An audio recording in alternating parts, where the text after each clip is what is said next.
Hello and welcome to the latest episode of Contours, a New Lines Institute podcast series. My name is Riley Sullivan, and I am a fellow in the Gender Policy Portfolio, where we analyze how gender shapes the various avenues of foreign affairs. In the year 2026, data shows that over 70% of the global population live under autocratic governments. At the same time, progress towards gender equality is being reversed or stalled in 40% of the world's countries. Although gender equality and democracy are often viewed as isolated pursuits, both academic research and policy analysis suggest that the two concepts are more connected than they appear. On today's special edition of our Contours podcast, we seek to examine the dynamics of democracy, gender equality, and women's leadership. We'll explore how attacks on women often function as attacks on democracy, and how the scope of these attacks has expanded in the contemporary age of anti-gender ideology and heightened resurgence of far-right illiberal governance. Here to discuss this matter is Linda Robinson, Senior Fellow for Women and Foreign Policy at the Council on Foreign Relations. Her foreign policy and national security expertise is informed by an illustrious career. She's worked as a foreign correspondent for the U.S. News and World Report, served as a senior international researcher and director of the Center for Middle East Public Policy at the RAND Corporation, and has authored 3 best-selling books about America's long wars. Her newest book, titled Women in Power: Fighting for Democracy in an Age of Authoritarianism, examines the subject we will unpack today: how women political leaders are affected by rising authoritarianism and violent extremism, and how they are fighting back to create more resilient democracies and defeat authoritarian attacks. Thank you for being here, Linda. Thank you, Riley. I'm really delighted to be with you. Me too. So, to kind of get us started, without giving too much away, the central assertion of your book is that gendered backlash against women leaders is directly connected to democratic erosion. In what areas does this connection manifest itself practically? Thank you. I really appreciate starting with this basic concept that gender equality and democracy are fundamentally connected, and the causal arrows really go both ways. Starting with the third wave of democracy or democratization in the 1970s, increasingly people in democratic countries embraced this notion that equality for women was part and parcel of having a full democracy. So there were measures undertaken. Many countries, 130 countries, actually have gender quotas to boost the opportunity of women to win elections around the world. And so there was a consequent rise in that, a doubling between 1995 and 2015. So there's just this basic idea of equal representation that is at the heart of democracy as we commonly understand it. But it's also a broader notion in that women fully engaged in the political system contribute fundamentally to the well-being of their countries. And you see that as women's participation in legislatures around the world has risen. Health, education, welfare, the legislation gets passed, the budgets get approved, and the indices of a country's well-being increase. Also, it's just a basic notion that you have 50% of the population is women, so why would you not want to harvest that talent and put it to use for the country's well-being? And we have something called the Women's Power Index at our program, Women in Foreign Policy at the Council on Foreign Relations, and that's regularly updated with the various indices of women's representation and how it's declining or increasing. And we can talk about we're really in a stalling, plateauing period right now. But the index also includes not just the numerical trends, but why it matters. So it includes the latest research that really demonstrates the difference across policy and policy outcomes that results when you have women incorporated meaningfully. Critical mass used to be the term, 30 and above, but increasingly people are really talking about parity. Parity is really the benchmark, especially when women have met or exceeded the male standard of education these days in most countries. 100%. That just kind of overall reminds me of the fact, the saying of add women and stir isn't enough. And I think that that kind of index that you covered measures way more than just inclusion. Yes, and that is very good for you to be highlighting. I believe in the numerical tracking. I think unless you get women into these positions, you can't begin to make progress. But it is not simply numerical representation. They have to have the power and the influence to make a substantive difference, and of course, the desire to do so. Exactly. And I think that kind of leads into our next question. Early on in the book, you mentioned that women should not be judged by a separate standard, but simply by whether they are good leaders. This kind of objective evaluation is frequently complicated by deeply entrenched patriarchal double standards for women leaders. What strategies or techniques can women leaders use to mitigate these perceptions? Simultaneously, what can be done by individual voters? Great question. And let me start with underlining what you note as the fact.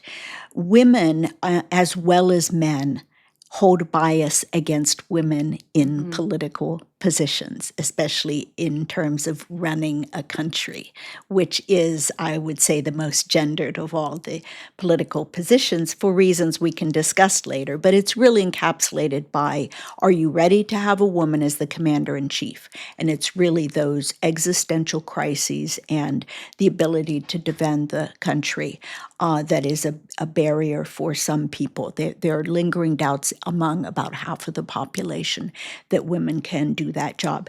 And those biases, women are almost as biased as men against the idea of women serving in that position.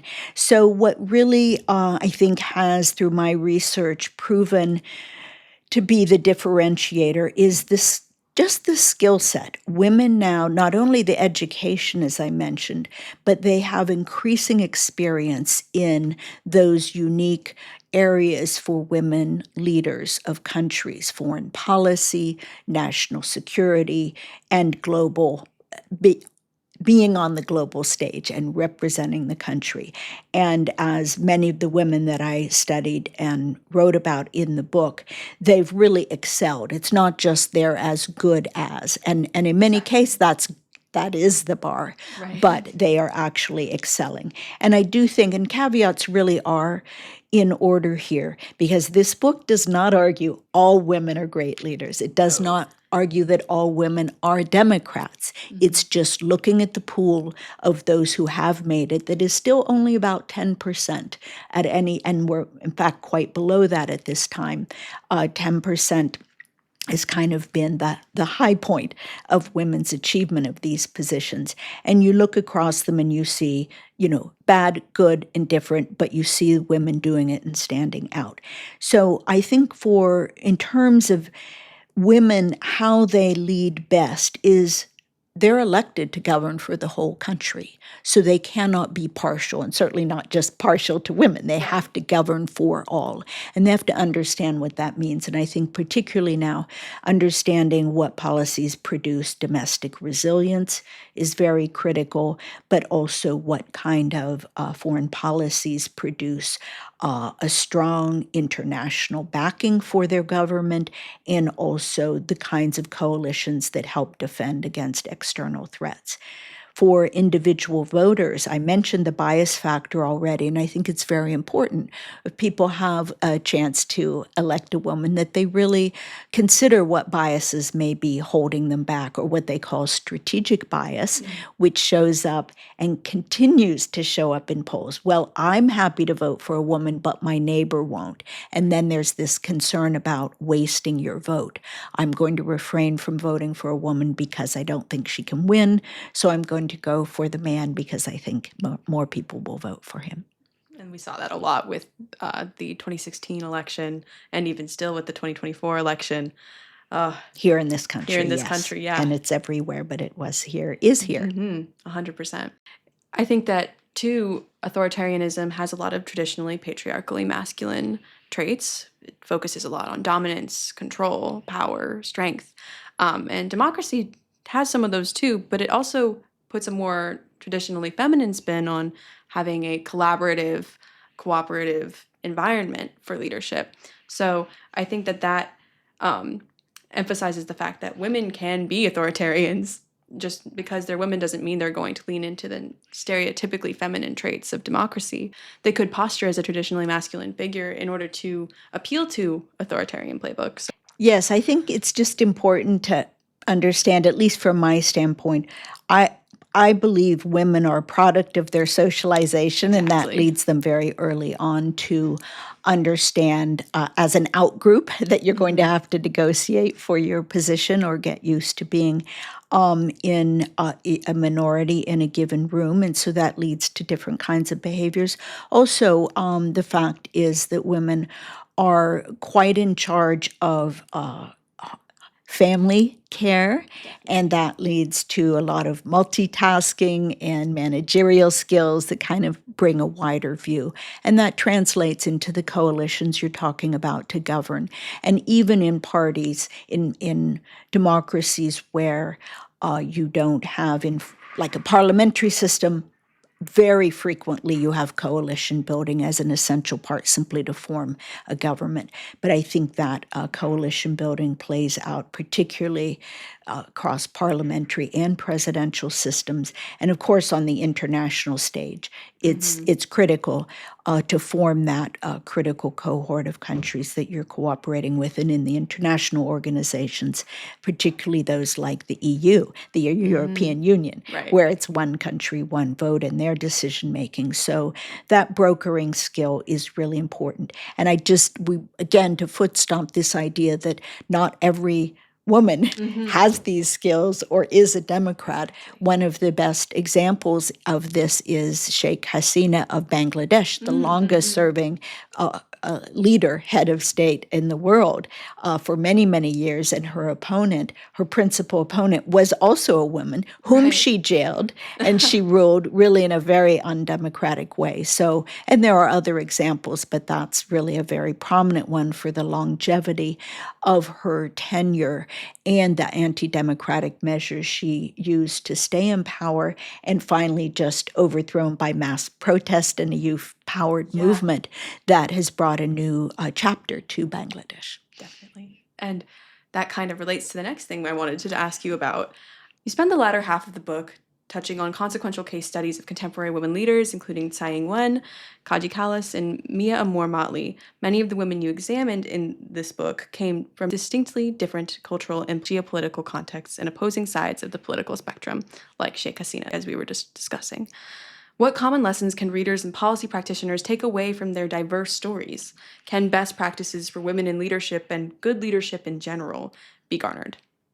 Thank you. Yes, and I did really want to spend a good bit of time sharing in-depth profiles of recent and current women leaders to really show what their policies were, how they came to power, but really fundamentally how they governed, and what we could see about their successes from the way they governed. And I think these countries, in many cases, have not received that much attention because, in many cases, they're small, but that makes all the more important their achievements because they've been up against the big existential challenges of our time. One of the examples is Taiwan's two-time president, Tsai Ing-wen.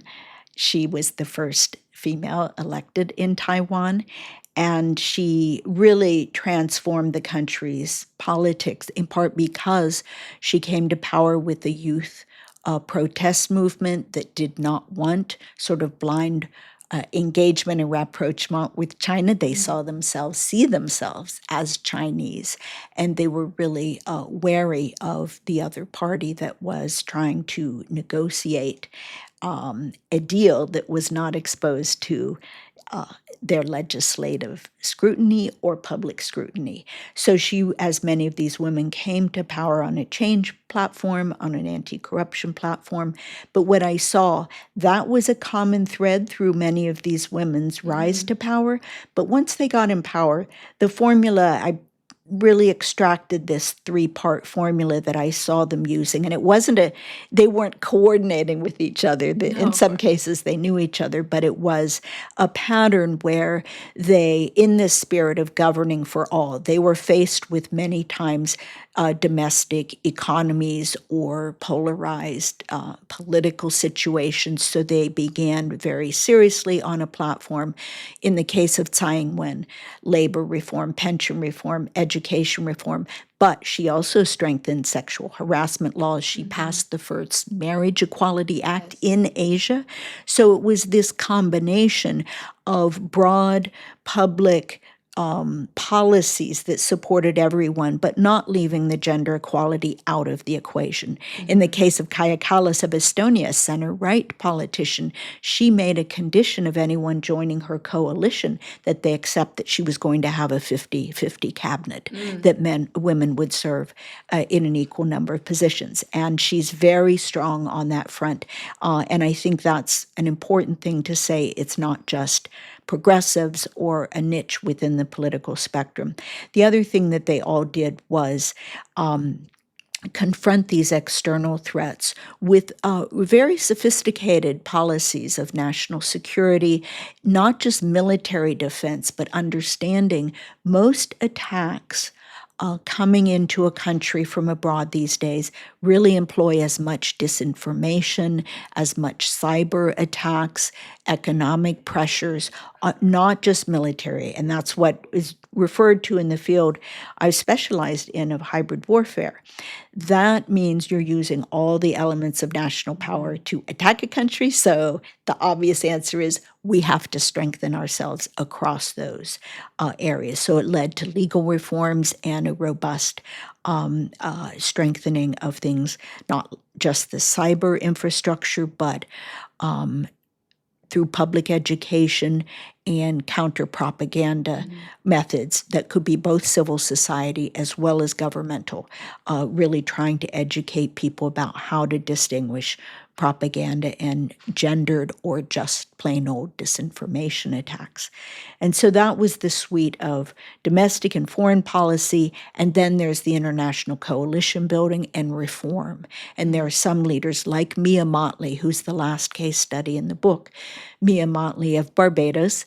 She's just won her third election, first woman a prime minister of that country, which is it is not in the lowest tier of developing countries, but it has been hit very hard by climate disaster, and she came into office with a near bankrupt government that had been hidden from the people. Even though it had resources, they were being refinanced in sort of hidden private equity deals, private financial mechanisms, and people couldn't really understand what the financial picture was. So she went to school on this and negotiated with the help of Christine Lagarde, who was the International Monetary Fund chief at the time. But she really went to school on it, and she negotiated first ever deal with the World Bank that when her country was hit by a natural climate-driven disaster, they would have a pause in the debt service so they could use the funds they had to rebuild. And that, through her campaigning and relentless activity on the international front, led to this now being a universal the World Bank offers this to the developing countries. She fought for climate debt swaps. She fought for the Green Fund to be grants rather than loans to further avoid further plunging these countries into this debt trap, which really is an existential problem for the global South. And I think people don't realize during the pandemic, these interest rates just spiraled up such that a net outflow of $50 billion a year is going from those countries to the developed world and to the private banking sector.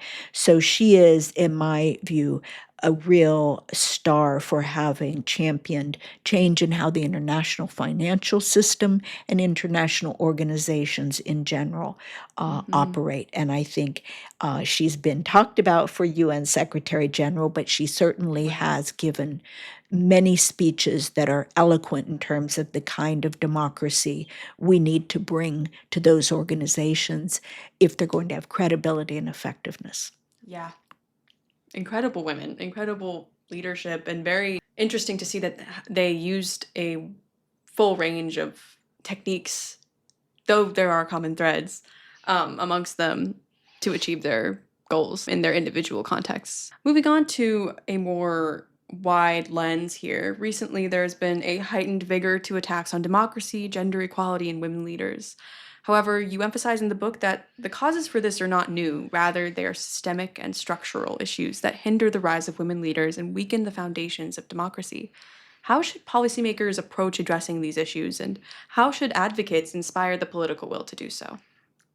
Yes, so thank you. And I want to recap what the new headwinds are. As you say, they have roots, they're longstanding issues, but they've come to the fore. And particularly in the wave of right wing authoritarianism we're seeing, there's a very strong strain of what we would call paternalistic sexism, and this idea that women should go back to the home as their sole occupation. Many women have both family and career, but go back to the home, have children, will take care of you. And that's often code for we're going to control things. And that has had, I think, a very severe resurgence here in this country and many others. The book documents this kind of transnational phenomenon. And at the same time, there's been a strain of very troubling violent misogyny or extremist ideologies that literally preach violence against women.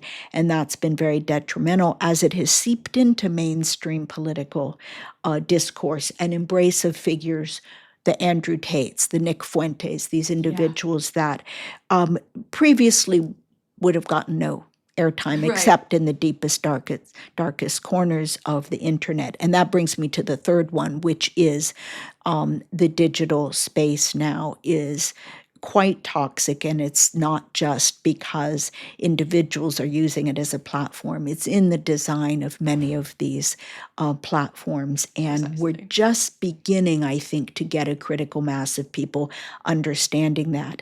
And that problem has been greatly amplified by the advent of artificial intelligence, which has been weaponized against women in a way that, again, I think we're just beginning to get broader awareness of. But deep fake porn, for example, is just a huge phenomenon. 99% of it is about women. It's used to delegitimize women in the public square, and particularly in the political office. And the higher you go, the more intense those attacks are. So these really get to the structural issues. And I'll just say tech safety regulation is starting to come to the fore. The European Union already has a landmark law. Australia was the first. The U.S. has. It passed in 2025 the Take It Down Act, which is a federal criminal statute that requires the non-consensual intimate image shared or deepfake porns to be taken down within 48 hours. We're not yet seeing the implementation, and so that suggests there needs to be more oversight. The other thing that is the structural reform that I encourage looking across these countries is electoral reforms that make democracies more democratic. And that, of course, has a wide menu of options depending on the structure of a country. But just here in this country, we have a surge from the bottom up of ranked choice voting as a way to try to not only combat the polarization, but to ensure that there are candidates with 50% of the support. And those, when you need to get half of the vote, it tends to moderate the platforms of candidates, and it includes more women. Proportional representation systems around the world include more women by far, and women have a much easier time rising in parliamentary systems. So I think we just owe it to ourselves to look at how people are being elected and see how people are being excluded from that process. Exactly. And that doesn't just help only women, it helps everybody when your democracy is Absolutely. strong. And this is the point. These are not women-only solutions because it affects the entire democratic culture. Across the globe, gender-sensitive policy has been deprioritized in political agendas. For instance, the Women, Peace, and Security framework has been erased from U.S. government institutions, and implementation of WPS principles has lagged in decision-making processes in multilateral bodies like the UN Security Council and NATO. A report we have at New Lines actually discusses how the closure of U.S. aid has negative implications on both democracy and gender equality in the U.S. Can you elaborate on how protection of gender equality and, by association, democracy can be carried forward when upper level decision makers are hostile to or neglectful of it? And are you optimistic or pessimistic about the future of women in power and the preservation of democracy? Big question, but Very big question, yeah. Riley, but I want to first say thank you for bringing up the Women, Peace, and Security framework, because this is not widely known, but it is a first UN Security Council resolution. But importantly, in the US, it's a law. We're the only country Yes. that has enshrined this in law. 117. And it's not just a narrowly focused statute, it's about bringing women into decision-making positions. So it really gets to the heart of what we're talking about. It has also led to efforts to bring women up as train them as peacekeepers, police forces, incorporate them into the military, these kinds of things. But at its heart, it's really about women, again, in leadership positions. The law actually has some funding still. The current Secretary of Defense, Pete Hegseth, avowed not to implement it, but he's required to by law. And it is important that people understand, and Congress understand, that it's incumbent upon it to rigorously implement the 6 pillars of that law. And there is a caucus, a bipartisan caucus, in the House of Representatives. So these are signs. We have laws, we have people trying to uphold them, we still have some funding, but that's against a backdrop of massive dismantling of the gender equality organization within the U.S. government and the funding for it writ large. The Global Women's Issues Office at the State Department is no more, and that used to be the coordinating entity with an ambassador leading it that really helped orchestrate across the government what the U.S. was doing in domestic and foreign policy. That, I think, needs to be reinstated as people understand. Again, it's about using all of the talent in the society. And I think we're in a critical moment now internally as we see women who have met every meritocratic measure within the U.S. military, and they're being yanked from the promotion lists. And that is illegal, frankly. Congress Definitely. needs to be getting on top of that. But you have spent a lot of time and funding giving these women the opportunity to rise up to the 4-star level, and now their careers are being summarily ended without cause. And that is going to hurt national security, because women form 18% of the uniformed active duty force, and they're 22% in the service academies. This is a major part of our Institutional military. knowledge. And since this is an area I've focused on, I've been, as my books attest, I'm very, very familiar with the contributions women have made. And the men in uniform embrace this. They understand they're valuable parts of the team. Definitely. In terms of optimism. Yes, your Are we- last question to Yes. me, am I optimistic or pessimistic? I know I just listed a number of discouraging trends and facts about Certainly. where we are now, and it's definitely incumbent upon Americans. And I wrote this book not for women who already get this, right? This is for people who care about democracy and aren't that aware of what's happening to women and women at all levels as they're trying to be citizens. Yes. And when my husband read the draft manuscript, he's always my first reader, he said, wow, I had no idea all of this was going on. So I'm just very hopeful that when people read this, and these are husbands, fathers, brothers, they'll be, this isn't right. I need to speak up and help be part of defending women's rights, but not for them alone, for all of us. So I think that education process, I'm optimistic, and already the conversations I've had on my first stops on my book tour, I'm really encouraged by people wanting to engage and discuss, and particularly when they hear about how women are really knocking it out of the park in some of these extraordinary circumstances. And that's called the role model effect. When they see them and learn about them doing it, that doubt really does fade away. And that's why in many countries you have women coming to the fore, elected in a number of times as the women leader, because people see and learn that they can do it just as well. So I guess I have to say I'm on balance optimistic, but the first chapters of the book really do paint the picture of what's wrong, and that of course causes a lot of pain. And it shows just how seriously this needs to be taken as an issue. Yeah, I think people need to understand we have fallen back globally, and the US, which was always in the middle of the pack, we frankly have never been a gender equality leader in the world, and some people may not realize that. We have fallen farther behind, and for people who like to see and think of the US as a leader in the world, this bears paying attention to. Definitely. Well, thank you so much, Linda, for sharing your knowledge with us and for taking the time to join me on this episode of the Contours podcast.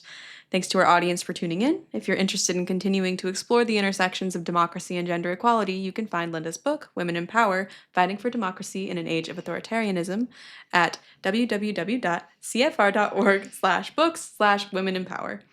Please head to newlinesinstitute.org for more information and to explore our other podcasts and publications. Thank you, Riley, and New Lines. Have a great day.